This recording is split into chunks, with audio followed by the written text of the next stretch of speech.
Om Ashato Ma Sadgamaya Tamasho Ma Jyotirgamaya Mrityorma Amritangamaya Avir Avir Maidhi Rudro Yatte Dakshinam Mukham Te Namang Pahi Nityam Te Namang Pahi Nityam Om Shanti Shanti Shanti.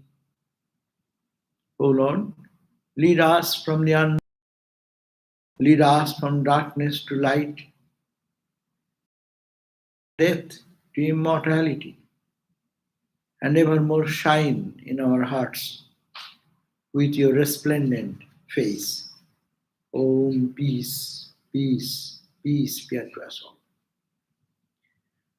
So we are back to reading our Sutta, and it gave peace to when his son was killed in the war battlefield in the Kurukshetra on the 13th day. And Arjuna was overwhelmed with grief and sorrow, and he lost all interest. Then this book of wisdom was preached by Bhagavan, the Lord Krishna. And it is given the idea that who are you? Analyze that. Why are you getting overwhelmed? Who is your son? Who is your mom? Who is your dad? It is a relationship created here after birth. Beforehand, you didn't know. And also for other reasons. These are all transient. These are all changeable. So what's the use to hold on to the changeable? Why not hold on which is unchangeable? That is you. You the witness. You the ocean of bliss and consciousness. Look at that side, not on this changing side. And that way it was going on. Now the second chapter is just finished, where Arjuna put a very pertinent question that you are saying that Atman is the master of the mind, intellect, ego, and etc.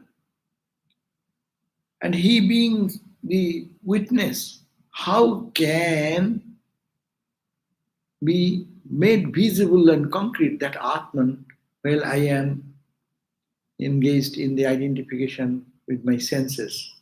I see the world. I see the universe. I see, my mind feels happiness, pleasure, pain with the events of life. And you are, how can I grab that? I understand. I'm not saying that you are not, you are said that only by knowing you are, your intellect and your mind is get confused and you are identifying wrong things. That's why shift your identification. Your Atma, the pure, it cannot be touched by anything.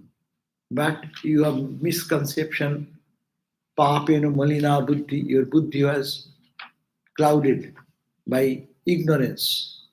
That is the papa, that is the sin. Vedanta is ignorance. So because of the ignorance, you are deluded and you saw all these things. But that make us and we get engaged into the world and worldly things so deeply associated that we forget that we are really the pure soul. So because of that, you are getting identified, but esham drashta cha sakshi cha. You are the drashta, witness. You are the sakshi, the witness. Drashta means you are the seer, you are the witness, and tvang, you are satchidananda. You are the ananda, bliss. You are eternal consciousness, eternal bliss. And neither you are, when you think, that neither you are the body, nor your senses, nor your prana, the vital energy, nor your mind, then you are the witness of that. If you are convinced in that, as soon as you hear from your guru, your teacher, this statement, it will reveal the truth. But why it is not doing to us? Because our mind has not been purified by constant analysis that the reality is Brahman, not this body, not this mind, not this world, not the petty things of life, which I get involved, which I get totally lost, and we are totally deluded in that and make our life most miserable. We make our life most miserable because I pay value to this changeable thing, which is not true. Because this changeable thing, today I placed so much value, tomorrow it will be useless. So, but the eternal thing is that consciousness which is within, you have forgotten to give attention to that. So then, it is all this discussion went on. And lastly, they said that if you can, with the Guru's grace, and you can analyze who are you. Tattvaṃ, Oshi, you, thou art that. If you can perfectly analyze that, tattvaṃ, Shodhana means purification. Purify yourself. That I am not the body, not the mind, not the soul. I am the Atman. Purify that. God is not sitting somewhere with a rod in hand to control me. His ruling power, his other things, take out. He is Satchidananda. He is the ocean of bliss. And that ocean of bliss and that, the same is here. So that way I am one with the divine. Analyze that, assert that. And if you do that, what will be outcome? Outcome will come that you will be ever free. And you will be yogī-muktaḥ. Knowing this, that's the verse number 34 of the last second chapter. Gyatva, knowing this way that you are not body, mind, and intellect or ego. You are the consciousness here. That is you, thou. And what is that? God. God is not the creator God, not this thing, not that loving God, not that blessed God. It is the only Satchidananda, absolute, timeless, spaceless, birthless, deathless reality. Think that way. And if you can assert this way, that is also pure consciousness, thou are also pure consciousness. If we understand this, then you will be free. It's called yogī-muktaḥ. While you will be roaming in the world, you will be able to enjoy the freedom. What is called life is freedom. We are all slaves. We do not know what is called freedom. We are slaves of little smile, little harsh words, little irritating things. And we are all mad, cap there. We are helplessly miserable, slaves of the world. But when you know this, you will be living in freedom. That time you know what is called freedom. And what is that? Natasya punyam. In that state, in the eyes of that realized soul, natasya punyam. He does not do any auspicious activity. He does not do anything which is inauspicious. Anything he does, everything is auspicious. Because in his eyes, there is nothing but the divine and the divine here and outside. Here is nothing but one, absolute oneness. So in that absolute oneness, freedom and joy, that will be the thing. So, sada samagno, that person will be magna, means immersed. Immersed in what? Sukhavariraso, in the ocean of bliss and joy, perpetual joy, never an unending joy. Sukhavariraso. How? How long? So long the body continues and drops. Before your birth, you realize, before your death, you realize God. Now, your life will continue tomorrow. But you will not be the same person. You are a slave of the world and nature now, today. Tomorrow, after that experience, you will be all free. and you will be always swimming in the joy and bliss. Every pore of your body will enjoy the unending bliss and freedom and happiness. And then that is called life, and that we will attain. So that much is the end of our reading last time, chapter 2. Now, today we'll enter into the chapter 3. Chapter 3 of Shanti Gita. Now the Arjuna is caught telling that you said that yogi, just the last verse, yogi,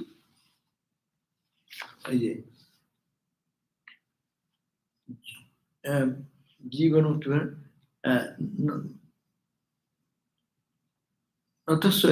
natasya punnam nahi tasya papam nishedhenam naiva punarna vaidham sadasamagna sukhavariraśyu bhaviṣyasi kṛta-kṛtyo. That yogi lives in the world with that freedom, with that joy, with that unending peace. Then yogi, then Arjuna is putting this question, very first question in the third chapter. Third chapter has only how many? 39 verses. The very first verse says, yogī-muktaḥ. Actually, let me chant. Arjuna uvāca. Yogī-muktaḥ kathaṃ kṛṣṇa. Yogī-muktaḥ kathaṃ kṛṣṇa. Vyavahāre caret vada. Vyavahāre caret vada. Vinā kasyapi ahaṅkāram. Vinā kasyapi ahaṅkāram. Vyavahāro na sambhavet. Vyavahāro na sambhavet. Arjuna is putting a very legitimate question that yogi, you are saying the yogi will be mukta, will be free. Kathaṃ, how the yogi will be free? Oh Kṛṣṇa. And also behave in the transactional universe. Vyavahāre caret vada. Tell me. Vada means tell me how a yogi, though he is free, but he is moving, walking, so he has his ego. Is it not? Then how you say that he will be absolutely absorbed in bliss and that is the freedom? How can it be possible? Because vinā kasyapi ahaṅkāram, without ahaṅkāra, ego. If someone has no ego, vyavahāre na sambhavet. Transactional activities are not possible for that person. If table has no ego, table cannot do any action by itself. An ant moving in this, he has ego. You stop the ant, it will turn his mouth and go in another direction. He can in the transactional world, he can eat something, behave something, because ego is there. How can you then put this question that yogi, this yogi will be mukta, will be free. And not only free, he will be absorbed in sukha, in the ocean of bliss, ocean of joy all the time, and live in the world. How can it be possible? Without ego, it is not possible. But naturally, they should have ego. Even yogi, if you say he's in the transactional world, he's eating, sleeping, talking, no? Like Ramana Maharshi, say like all the pictures you have kept. Christ, Buddhas, Ramas, Krishnas, Vivekananda, Brahmananda. How they live in the world? They have no ego. Yes, we see that they have ego. They say, I eat, I go, don't do this. They give instructions, orders. How can they be then free? They have the ego. So this is the normal concept. And that question Arjuna is putting, that yogi, without the ego, daily activities of life are not possible for anyone. A plant, they have the ego. If plant is going to raise towards the light, you turn it opposite way and chop it, it will turn the other way to go towards light. See, we see that everywhere there is an expression of, not like human being ego, but plant has its plant ego. The creepers, creatures, animals, sea world, all animals, in the human being, subhuman, bacteria, all these cells have no ego. You stop them, see how they function. So, we're in the range of whole ego, and you are, oh Krishna, saying that he will be free from all ego. And he will be enjoying the freedom. He will be like us also then. There is a doubt. So, that is the question. So, he said, without the ego, daily activities of life are not possible for anyone. So, being so, O Krishna, tell me then how a liberated sage, kathaṃ, Krishna, vyavahāre, vinā, yogī-muktaḥ, kathaṃ Krishna. How, O Krishna, tell me how a liberated sage behaves conducting the affairs of his daily life. He also eats, he also sleeps, he also talks, he gives advice, no? Brahma-gyanis give advice to ignorant people like us. So how can you say how it is possible without their ego? Is it from pride? Ramakrishna gave this solution, no? He says we have two types of ego. One is called unripe ego, another is called the ripe ego. Unripe ego, that connects with the body, mind, emotions, and ego. Normally, I am such and such. I was born in such a family. I am rich. I am poor. I am educated. I am not educated. I am suffering. I am this. Because this is unripe ego. But when the ripe ego, matured ego comes, there is no I. And today morning we are reading that there is no I. Ramakrishna said, you go on finding what is I, you will find that it is thou only. It is, you are nothing. The whole activity is going on by the cosmic power, which we call Satchidananda. So because of that, this machine is like a robot. Robotic engineering has proved much of Vedantic truth. Robot is working everything. You cannot do, human being cannot do that much activity relentlessly. But it is doing. Has it ego? The robot has an ego? He's doing? No. But he's doing action. It's so easy to understand. And they're working. But there is something, the energy behind. Someone is controlling. Someone is telling what to do. I don't see that guy.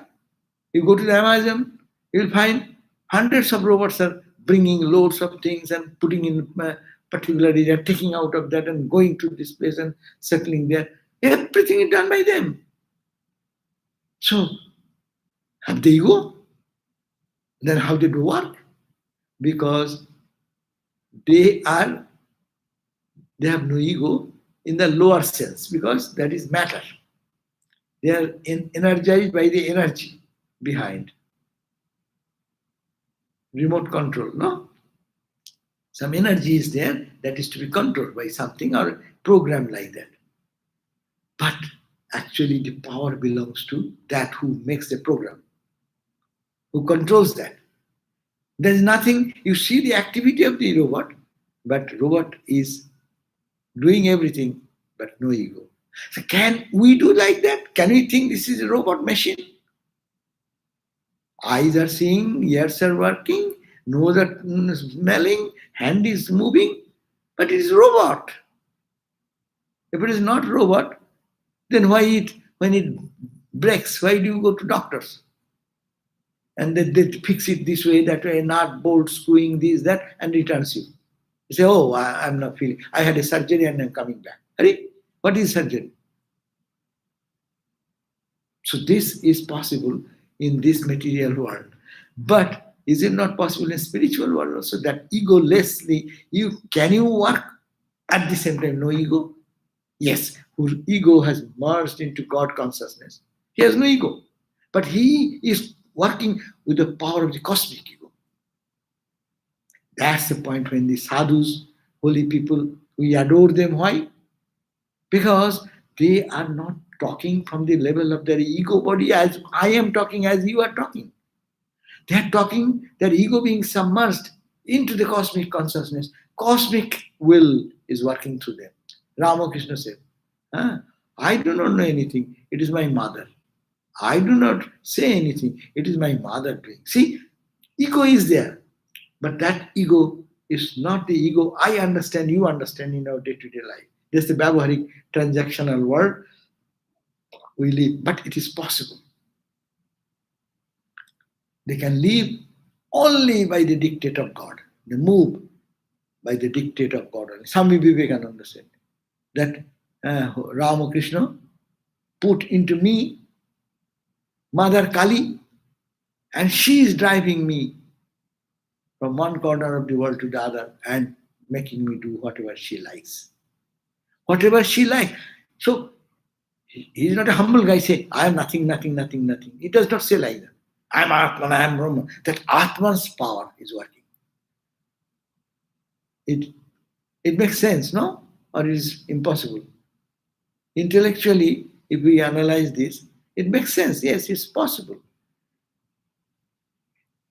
Ego is necessary, but whose ego? Your ego or the cosmic ego?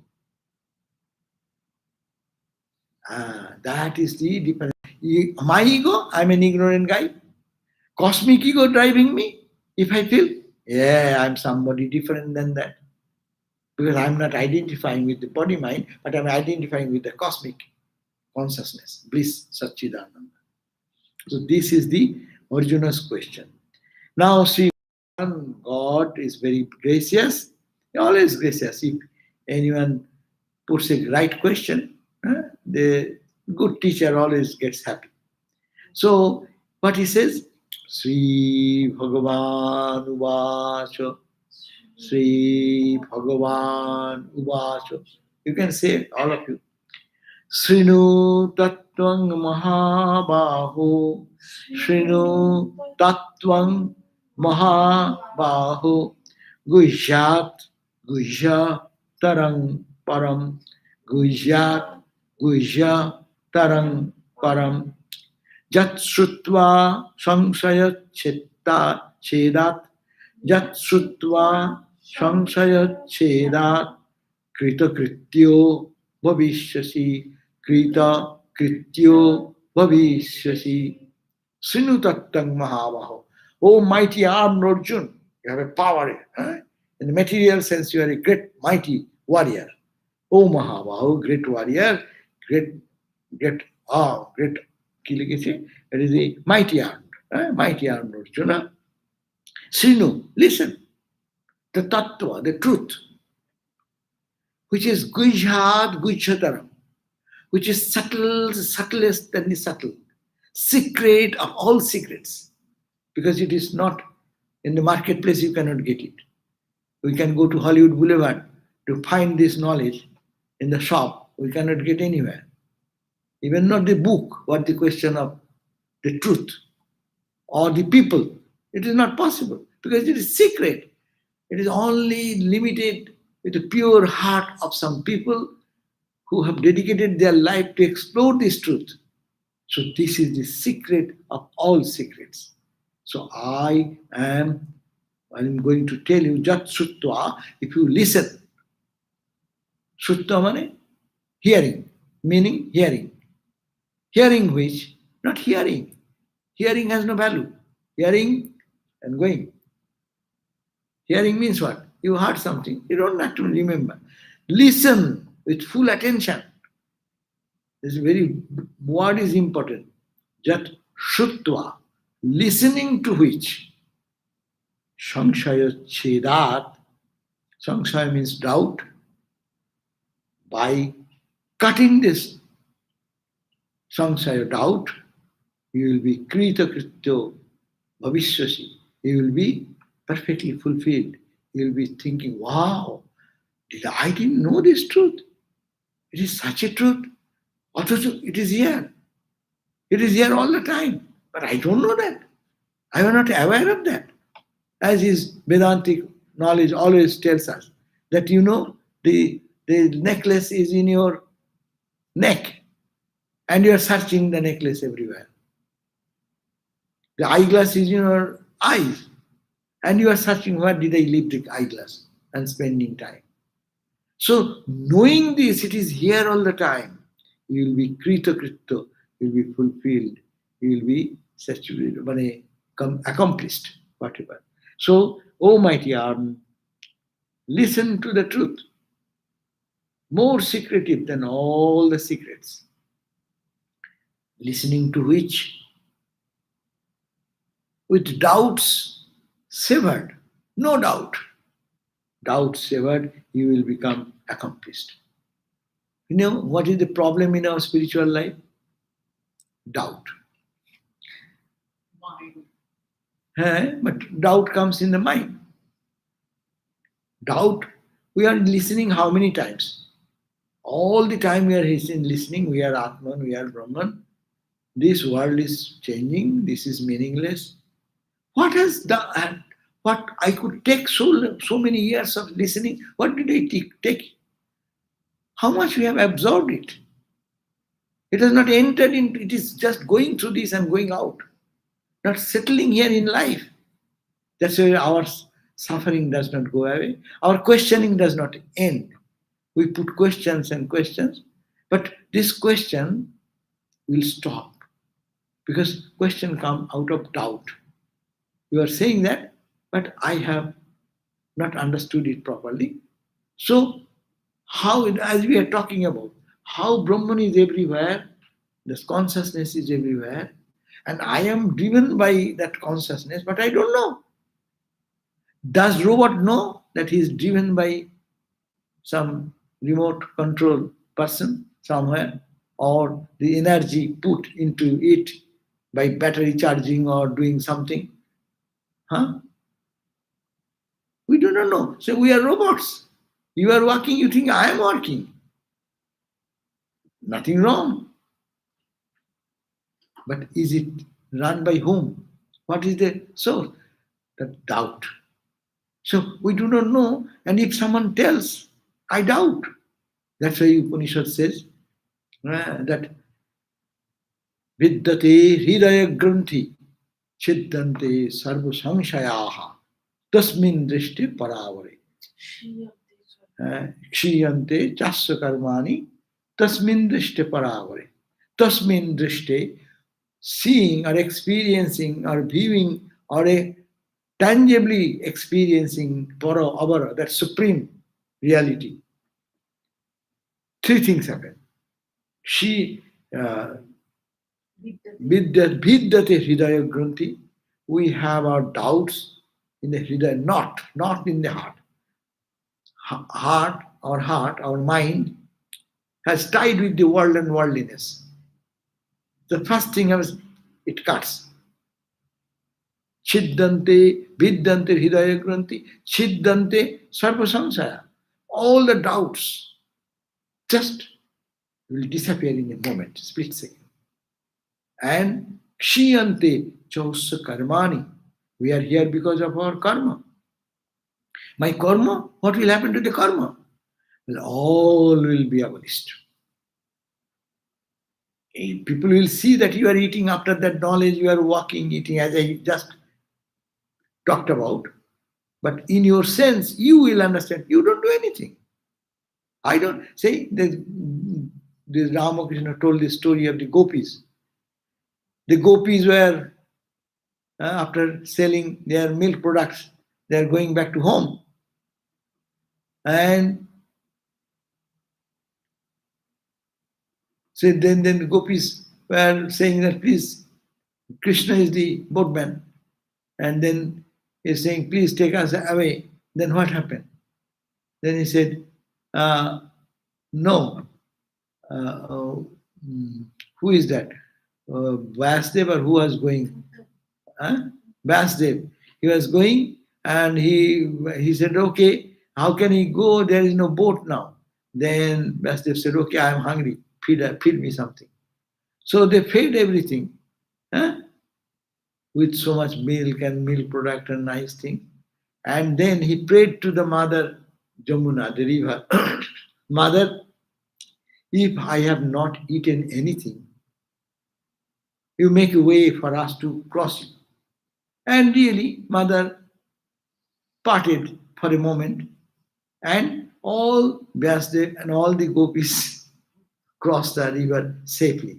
And then again, river started flowing. So what happened to that? Because he has no ego. There is no karma anymore. He ate, but he said, I didn't eat. Is he a liar? If I eat now and you ask, did you eat? I say, no. Either I am a liar, or I am a cheat, or someone Brahmogyan. He can say, no, I have not eaten. No. So, the karma, they remain in karma. We see that Vyāsdev is eating. But for the Vyāsadev, nothing is happening to him because his ego being lost. So that is the three things happen when one have the experience of the self-realization. So what we got it from here, śrībhagavān said, Kṛṣṇa said, that, O mahābāho, O mighty arm, śrṇu, I am telling you the tattvaṃ, the truth, which is the secret of all secrets. And by listening which, all the doubts, what you have, it will be, you can cut them asunder and you become totally satisfied, fulfilled, achieved. Third verse. vyavahārika-dehe smin, vyavahārika-dehe smin, ātmabuddhyā vimohitaḥ, ātmabuddhyā vimohitaḥ, karoti vividhaṃ karma, karoti vividhaṃ karma, jivo ahaṅkāra-yogataḥ, jivo ahaṅkāra-yogataḥ. Jiva, individual soul. Jiva means you, me, we are individual souls.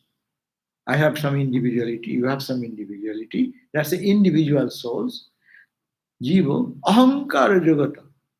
Yoga means union with the ahaṅkāra, ego. This body, I have identified with this body. That's why I say my body. And if mother identifies with the baby is suffering, mother says my suffering. So where you identify is the question.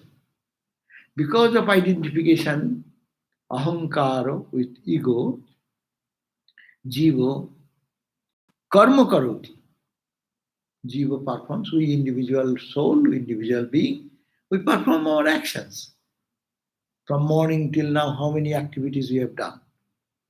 Walking, talking, eating, preparing food, cleaning, whatever medicine, in the office, in the lab, in a hospital, in one way. So we are all doing activity. So why? Because ahaṅkāra-yogataḥ. Everyone is connected with ahaṅkāra, and that's why they are doing karma. And in this vyāvahārika-dehe, this is the vyāvahārika-dehe, the body, which is helping me to act in the world, transactional world. This body which is working. ātmabuddhyā. I am thinking this is I. Again, Vedanta, you will not find any new thing. Every day you will be bored to hear the same argument, same talk. No. Asmin ātmabuddhyā vimohitaḥ. I am thinking I am Atman. I am this body. Finish. How much we are hearing about the truth, but we round and round come back to this conclusion, I am the body. And being vimohitaḥ means deeply bewildered. Our buddhi has bewildered. What bewildered? Totally lost. We are doing much work. That's why, baby does not do any work. Even in that's my example if I give. A small boy who has not developed ego sense, no? If they do something, even to kill somebody, in the court house, they are not counted to be penalized or punished. A child of, say, 5 years, 7 years, there is a gun or small rifle or something, or small bullet was inside, and the child was playing, and he does not know, triggered, and it maybe killed his mom or his dad or somebody injured. Police does not take this baby to the jail. Why? See the world, how the world behaves. But this boy, when he is adult, punishment varies because of the age condition. No? When you have the ego sense developed, you take the responsibility. So you have done it, you have to suffer for this. Karma and its effect will come. But the same thing done by a child innocently. Innocently, I will say innocent because he does not know. Sometimes the children, they put everything into their mouth. A bullet is there, he may put it in his mouth. So, neither it is good karma, bad karma. He does not know anything. Ego sense with the body, that's a child when he's born. You look at that. Every mom, every auntie, they teach these babies. What? This is your nose. Nose. He has no idea of nose. It's a holistic idea. Something eye. He only knows to cry and weep when hungry, when some stomach pain, that's also crying. Sometimes happy, everything, smiling. See, so he has not developed the ego sense. We are making them understand this is called nose, this is called knowledge, this is called eye, this is called ear. I have no idea what is nose, eyes, ears. This is your auntie, this is your mom, I am your mom, this is your dad, this is your brother. Everything has been put into me, and I have gathered those experiences, and I am now knowledgeable. Vedanta says, Bahu Gyan Agyan, Ramakrishna's idea. Knowing many things is called ignorance. But in worldly sense, you are a most knowledgeable person. If you can read so many things, you can quote so many things, you can go to the Google. Google is the greatest Gyani now. What you want to ask, in what language you want to ask, what question you want to ask, every response is there. So, these babies have no ego. We develop ego in them to say that all these distinctions. Otherwise, you cannot live in the transactional world. In the behavioral world, if you don't know what is called rice, what is called potato, if you go to the shop, then what will you say? If you don't express the particular word, every word has a corresponding subject. Subject-object relationship, unless it is said, world cannot go on. So ego. Ego is necessary, but that ego is a bondage when it is connected with the body, mind, and the external objects. But when it is connected to the divine, that's why we are knowledgeable people. We have gone to school and learned this and physics and chemistry and this and that and that. Now what we are doing now, these are ajnana. Knowing so many things is ajnana. Only one thing that is to be known, that is the consciousness. And whenever I am drifting from that, my eye is identifying this with this, and this, and this, I am bound so. Our life's journey is now to know, to forget many, and to come back to one. Swami Vivekananda said, I would have been happy. Yes, he read so much philosophy, this, that. He once said in a particular mood that if I get a tablet, medicine, that I forget all these things I learned, I will be happy. Then multiplicity will go away. Only oneness will remain. Bahu Gyan or Gyan, Ramakrishna said, Gyan. Kasminnu bhagavo vigyāte sarvamidam vigyātam bhavati iti. Kosminnu bhagavan bhagavo, oh my master, knowing which one object I can know everything. Can I know anything such? How many subjects in the world? And how much to know? Is there any end of it? So can I know one by knowing which everything is known? The question is also very complicated question. How can I know one thing? Yes, if you know gold, then you know all the ornaments made of gold. If you know clay, then you know everything made out of clay. Clay pot, jar, bowl, or any other item used for clay house, mud house, no? If you know clay, then you know all these things. You need not have to go to test every ornament or every jar, every pot, every pan. It's all made of one element. So its names and forms are different. So, but we are now forgetting the reality. We are paying attention to the name and form. It is plate, it is cup, but never say made of same clay. Plate made of same clay. Jar made of same clay. So we are all names and forms made of same Satchidananda, same Satchidananda. And see how the fun is going on in this Maya. One is loving one is hating one is killing one. This fun is going on. It's Maya Tagni Ram. That is a play of Rama. One said, I don't know the date, the start of these things. One said, I do not know with what date, what. What about that? I only know Rama. So, that's ego. Ego makes this distinction. No?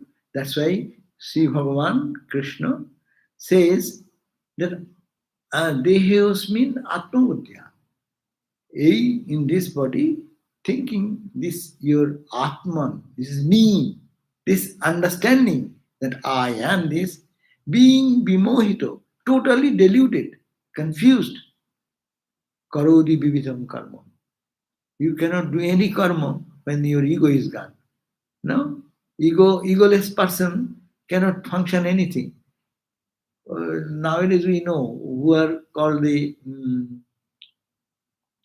forgetful people.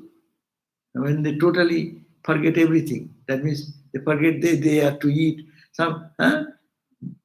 They cannot do anything by themselves.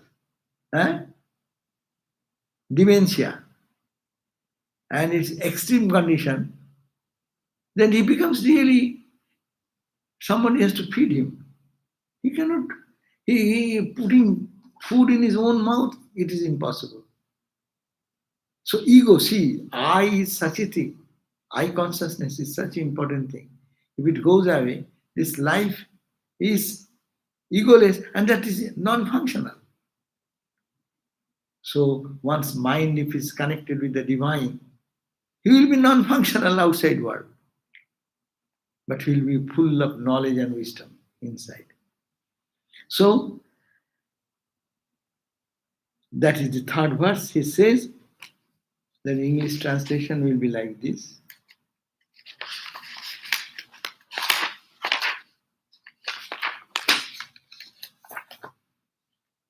Erroneously thinking this transactional, this body to be the self-capital, the deluded individual as we are, due to identification with the ego, they perform various actions. So you are putting that question, how they can perform some actions if they have no ego. Yeah. So identification is there. As much identification, so much they are successful. Those who are very body-centered, they can enjoy the world very much. Cheating, lying, killing, butchering, everything is possible because this is the only truth. But you become little spiritual, not this, then you are a victim of everyone's pounding and smashing because you are becoming good. And you are not becoming egotistic there.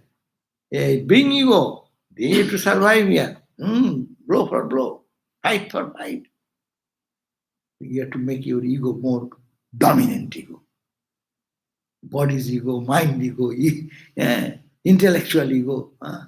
So all associate and they become powerful then. Now, third verse says, the fourth verse, let us read the fourth verse. Na janati samatmanam, na janati sham atmanam, aham karta iti mohitaḥ, aham karta iti mohitaḥ, ahaṅkārasya sat-dharmaḥ, ahaṅkārasya sat-dharmaḥ, saṅghātaṃ sa vicalayet, saṅghātaṃ sa vicalayet. No janati, as a result of this, he does not know, janati does not know. What does not know? Swam. What is me? And atmanam. What is real me? Atmati, nojat karta iti mohitaḥ. And think, I am the master. I am the doer. I am the agent. I am the boss. What? You? I. That is the no janati sam atmanam ahaṅkārta. This is not the right knowledge. That's why I say mohita. Being bewildered by this concept that I am this body, this mind, this emotion. No? Being bewildered by this, then they behave in the world. So the individual soul does not know his own self, capital self, and is deluded thinking that I am the doer, as we are all doing whole day. Whatever we do, what we think, I did it. No, I did it. I don't do it. I forgot to do it, and I have done it. I will do it tomorrow. So I, and action is connected with that. It is in the level of ignorance.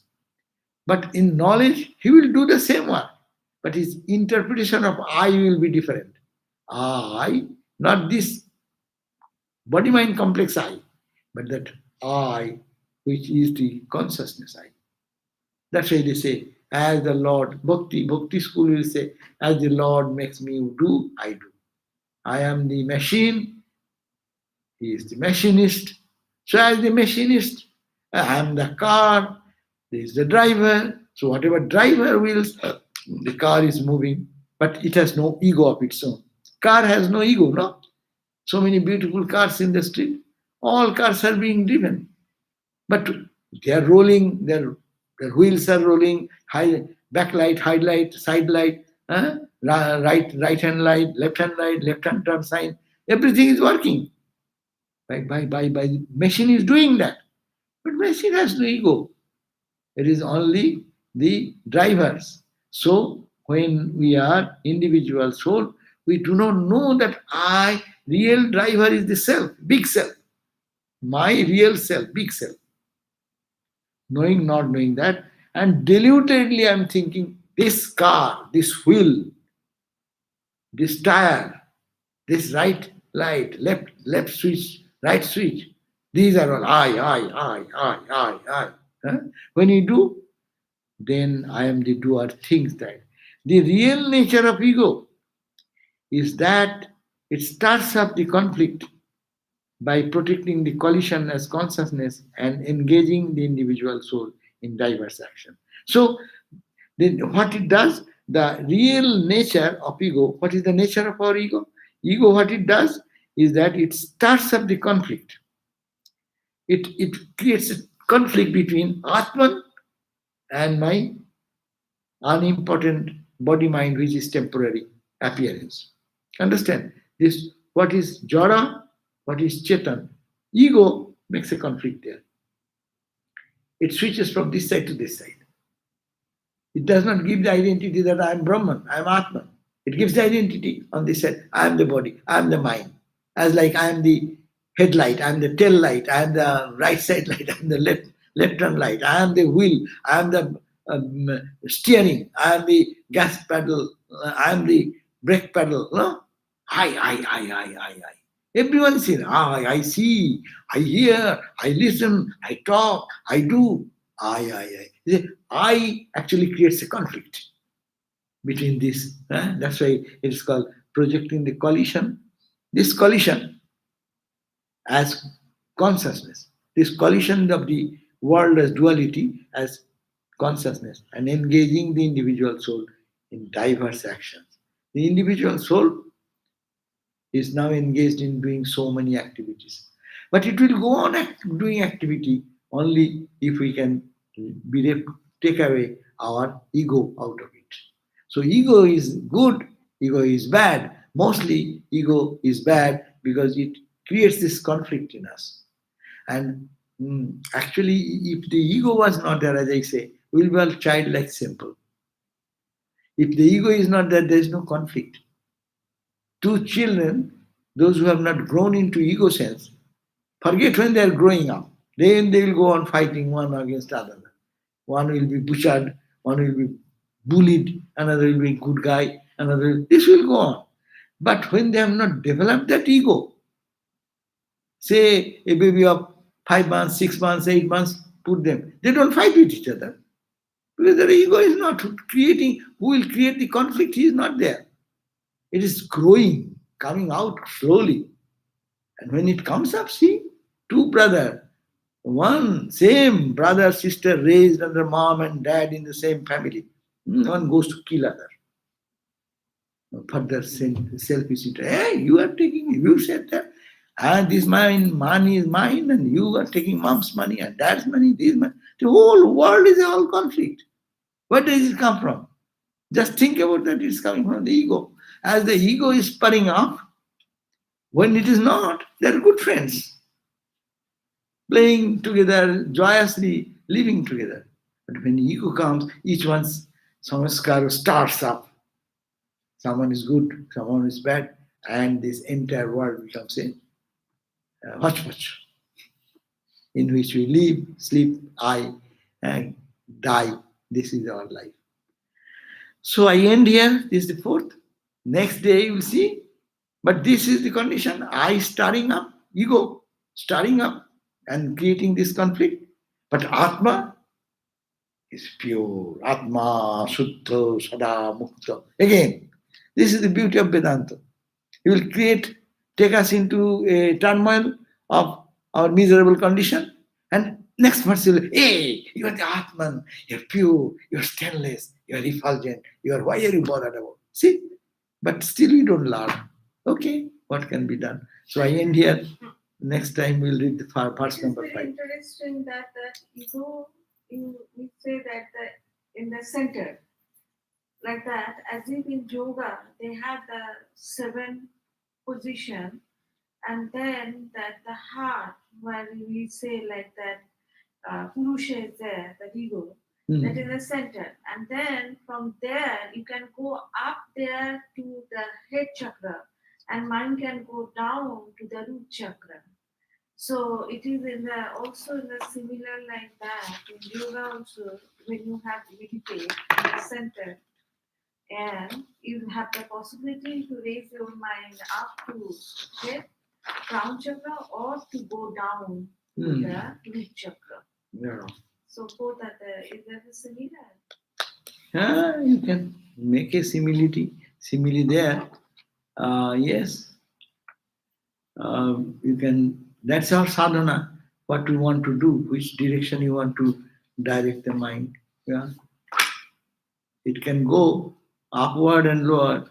The car can go forward and backward. There is no problem. You put the front gear or back gear. You put front gear, it goes forward. You give back gear, it turns on the. You don't blame, but it is you have to change the gear. Our attitude of life should be changed. Our ego needs to be in the life. I will realize God, that's also ego. I will be a humble servant of everyone, that's also ego. I will forbear and bear in life, that's also ego. I'll tit for tat. You dare to say like that, that's also ego. The gear, you give the gear of life which direction. not for anyone's benefit, but for your own benefit. You want to give the gear in the positive direction, you get the benefit. You can transcend and transcend and transcend. See the fun of this life. Life has no meaning. It is a wretched place unless we realize God. But we are very happy with it and we stay. Let us have that. But if we understand which the direction I want to go, but we are on, many times we are not aware of it. Major thing is that we are not aware of it. So change your gear, change your attitude. Everything will be, this whole world will be all peace and joy. And so how to, don't blame anyone. The car is moving backward. Why go backward? You put a back gear. Now change your attitude. Turn it in a different way. Think Vedantic way, I am Atman, I am mind, beyond mind. And why am I so slave of my mind? Why my mind is every day controls me? So again, we forget. Again, say, no. That is my point. The gear should be changed. We want to blame the whole world and not knowing the key point is my gear. The car will move. But when you are front gear, you are turning on the right wheel, right direction, and you are going, it goes another way. And the same wheel remaining the same, you put the back gear, where it goes. When you are straight line, that's okay. When you are turning again, and your gear is on the wrong direction, then what massacre will happen? So this is happening with us. Okay, I end here today. Next week we will read. And if any question, I will go for that. Om Shanti Shanti Shanti Hari Om Tat Sat Shri Ram Krishna Arpanamastu. Some questions.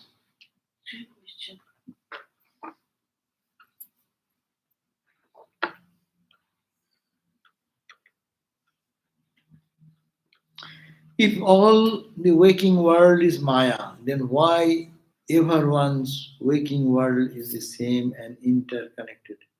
Why? What is that? If all the waking world is Maya, then why everyone's waking world is the same anyhow? Yes, that's true. If this is Maya, so why we are seeing everyone seeing the same? Why don't you see different? No? Yes, very good question. When you dream, my response is coming here. When you dream, suppose we are 20 people sleeping in a big hall. 20 people are dreaming. All the dreams are same? No. Each one's dream is different. But in your dream, what is happening? You are creating, your mind is creating all the 20 in the dream people, dream car, dream road, dream food, dream hunger, dream water, dream coffee, dream snacks. Who created? Your mind has created all these things. So one mind creates so many things. Now, when I am in the waking state, it is not your dream. It is God's dream. Think of your dream. In your dream, you, your friend, your enemy, any young boy, old man, they behave differently, talk differently, everything. But they are created by your mind. So the good man there, that's also your mind has created. Bad man, this mind has created. Good food, your mind has created. Bad, that also your mind has created. So that's why in a similar manner, God, cosmic God, have created the cosmic world. And in this world, everyone is bound to see the same. In my dream, everyone sees the dream sun. No? Everyone in that dream, they will see the same sun. Because my mind has created, one created the many.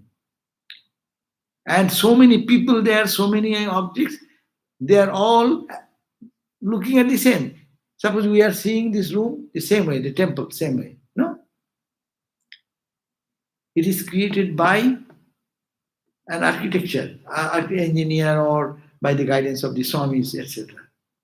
The cosmic world has been created by God's mind. God's mind, because God thought it sun, we all see as sun. You also see sun, I also see sun. Because God created this, that's why we find the space as space. All are seeing the same thing because cosmic mind's creation. As in your individual mind's creation, everyone in the dream, they see the same sun, though it is dream sun, created by your mind.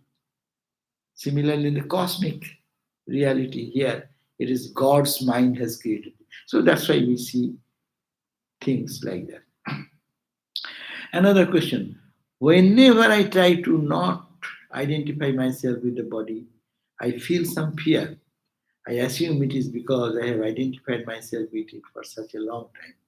But how can one overcome this fear? So again, the question is that, you got it, question is that whenever I try to not to identify myself with the body, I feel some fear. Why fear comes? Because am I going to lose it? If I say I'm not the body, then what will happen? Shall I eat tomorrow? Shall I sleep? Shall I breathe? Huh? How come? So it is a fear of losing because we think it is true. If you know that is true, to give up is difficult. If you know it is fake, you can give up. So because of the ignorance, we are getting frightened. Because I think I am this much and I am trained to think that I am this much. But when you repeatedly teach us, I am not this, though I am thinking that I am this, and analyze the body, every day changing, every day vināsati, everything, vikaro, transformation is coming every day. So if all these grounds we take again and again, then it will surely prove that this your misconception. You are unnecessarily thinking this changeable object as permanent reality. It is not true. It is not true. So when that conviction will come, then this fear will go away. We fear what? Suppose you have in pocket money. So you are carrying maybe say $10,000 in your cash. And you are careful because you are going, someone may take it. Someone may take it. Because you know $10,000 is in your pocket. So someone can steal. Because $10,000 is important to you. But give to a baby who does not have any sense of money. What is a $10,000? What is $1? And give it in his pocket. And he goes. Will he think about anything? Will he be worried about it, losing? Because it has no value. So we know this body is so much valuable. And without body, what shall I do? Shall I live or shall I die? I do not know. Though they are talking big things. But what will happen to me, I do not know. That is because of the body identification. For a long time, there is a beautiful verse in the Ramayana. Vasishthadev said, Janmantara satabhastha Rama saṃśaya samsthiti. O Rama, you have lived in this life for ages, one life after another life. Janma, sato, hundreds and thousands of births.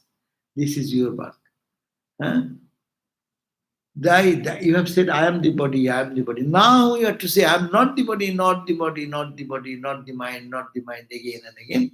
Sa chirobhyaso yogeno vinā nakshiyate kvachit.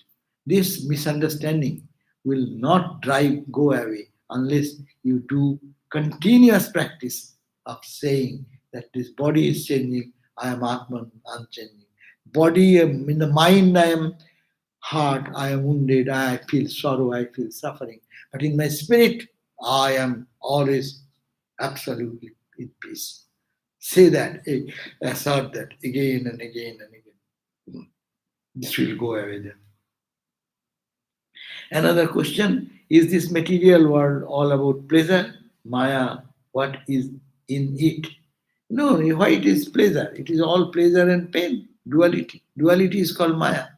Swami Vivekananda has defined Maya is what? Maya is a statement of fact. We are here, this time I am feeling happy, this time unhappy, this time joy, this time distress. So this is all, whatever this goes on, this is called Maya. Maya means that which is not ultimate real. It gives us a view that it is real. So we have talked about Maya. Every day we talk about appearance. It is an appearance. Snake is the appearance. Rope is the reality. But we in mistake, in darkness, snake, snake, snake, we cry and weep. But when you bring the light of knowledge, you see the rope is always sitting there. Snake never came. So this duality in which we are crying, weeping and trying to get out, when the knowledge will dawn, then we will see that it will never come. It's an in-between delusion. So that which is delusion appearing to be true, that is the problem. So we have to think of the reality, then bring light, darkness will go. Ignorance will go when light is brought. Okay, 2 questions quickly. Tell your spiritual journey till now. Oh, I do not know anything. What that is, I cannot say anything. What is the spiritual journey? We are in the path. We are doing japa, meditation, prayer. We are talking like that. We are reading books. We are trying to be good people. We are trying to be very thinking of something good. This is our life. This is the journey. I do not know any descent of divine ghost or God. I didn't have any vision or that type. But this is life's journey goes on. To be good, to be better, to be a better person, to think about God, to do good to others, talk about God, think about God. That is the journey, all life. Simple journey, brother. Thank you. Another question. If I say I am Brahman but have not realized that, I am not lying to myself. That's true. But that lie is a good lie.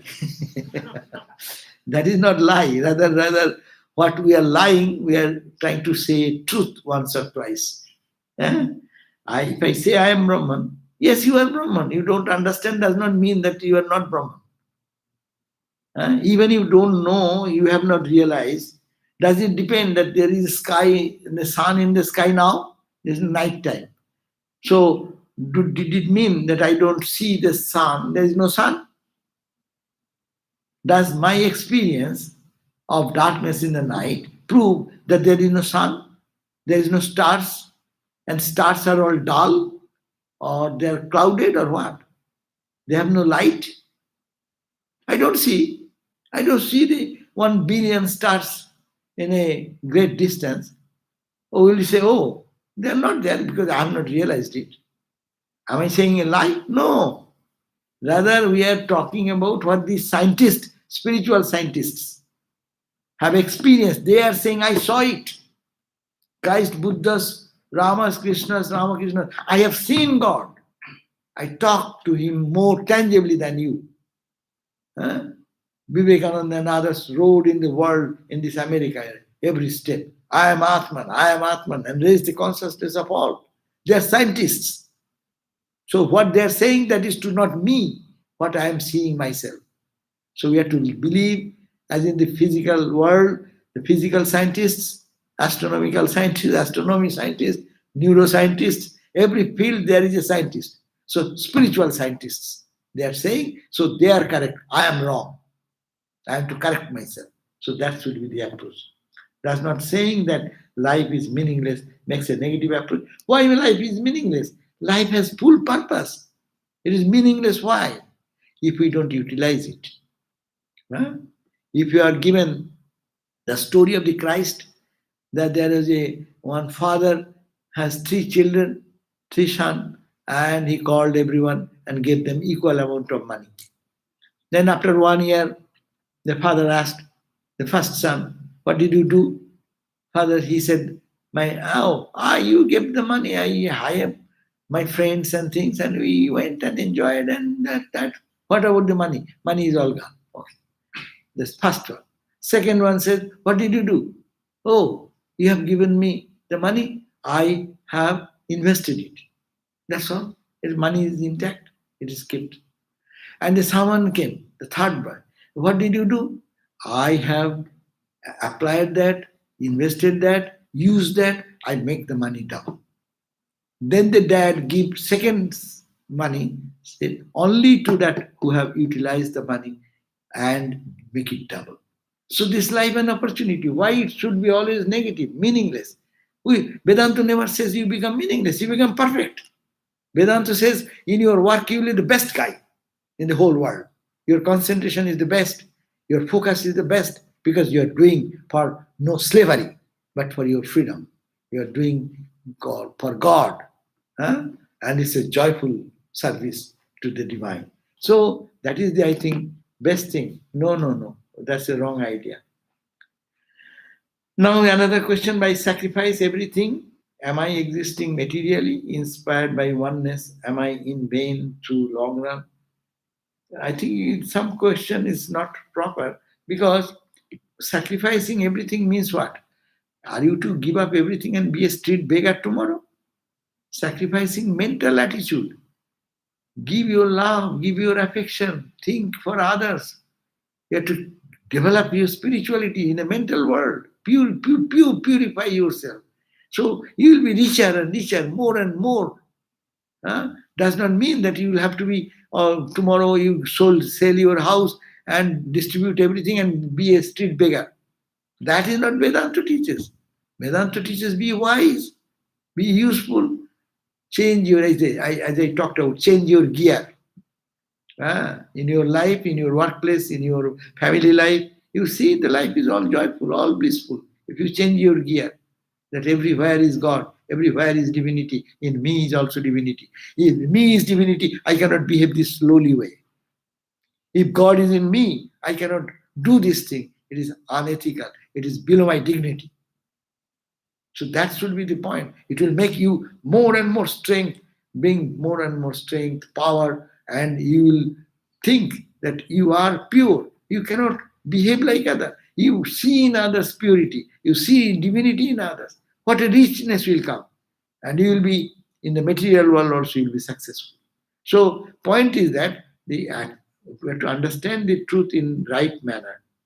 So inspired by oneness, if you love oneness, then you will be the richest person in the world. What do you believe? Everyone's joy is my joy. How much the joy will increase? How much ice cream you can take in your mouth? 1 scoop, 2 scoop. If you see all the people taking ice cream, it's my joy. Your joy will increase million times. That is the point. And another, we cannot forget the body, as we have to do work with perfection, as we brought with us some work as prarabdha. Of course, you do your work perfectly. You sacrifice all the work to God. Do work with all perfection, all attachment. Swami Vivekananda has defined education. Education is the perfection, manifestation of the perfection already in man. If we are not spiritual, spirituality is one step higher. But according to Vivekananda and Vedanta, if you want to be an educated person, what is education? Is the manifestation. In you, there is that power, manifestation of what? Of the perfection already in you. Anything you do, how perfectly you can do, that is the educated people do. Uneducated people do at random, at whimsical way. Educated people will do most perfectly. That manifests that perfection in every moment of your life. So when you are in work, you will do that. When you are in your home, you will cook. Your cooking will be the best cooking. You will clean a room. That will be the best cleaning. Perfection will come everywhere. And in devotional terms, we say, yes, it is God's place. You have to keep it perfectly. I am spiritual, so I do things and it is scattered here and there. That is not Vedantic spirituality. That is callousness. But Vedanta teaches, be perfect. Be correct. Okay. So Vedanta brings perfection accuracy, knowledge, wisdom, at the same time detachment, knowing that I am only serving God, the divine, or Brahman in all. Thank you all. Om Shanti Shanti Shanti. Peace, peace, peace. Tomorrow we'll see you in the gospel class at 7:30 p.m. Sarvadevananda, myself will give the class. Thank you.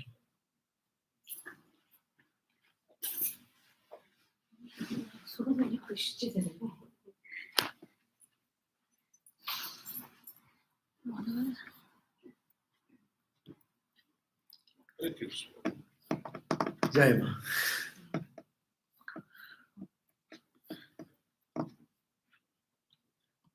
Bala is not here? Busy? Yeah, he's working. Huh? He's working.